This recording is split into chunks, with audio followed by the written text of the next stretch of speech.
রাসূল ডাকতেছেন, সাহাবীরা রে, আমার এই শহীদদেরকে দাফন করে দাও। শর্ত হলো গোসল দিও না, রক্তমাখা জামা কাপড়গুলো পাল্টাইও না, এই রক্তমাখা জামা সহ দাফন করে দাও। হাসরের ময়দানে আমি নবী এই শহীদগুলো লইয়া আল্লাহর আরশের কিনারে যাইয়া দাঁড়াবো, দেখাবো আমার উম্মতের মতো কেউ নিয়ে আল্লাহকে পাওয়ার জন্য এইভাবে কষ্ট করেছে।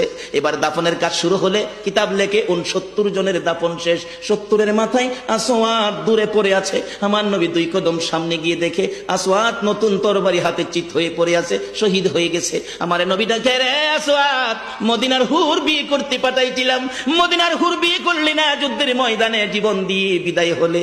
আসওয়াদ রে, নতুন তরবারিটা হাতে রে। আসওয়াদ একজন সাহাবী বলেন, হুজুর বিয়ের বাজার করতে এসে আপনি যুদ্ধে গেছেন, খবর পাইয়া বিয়ের বাজারে টাকা দিয়ে যুদ্ধের বাজার করেছে, আসওয়াদ শহীদ হয়েছে। আমার নবী ডাকে, মাবুদ, আমার আসওয়াদকে তুমি কি দিবা গো আল্লাহ?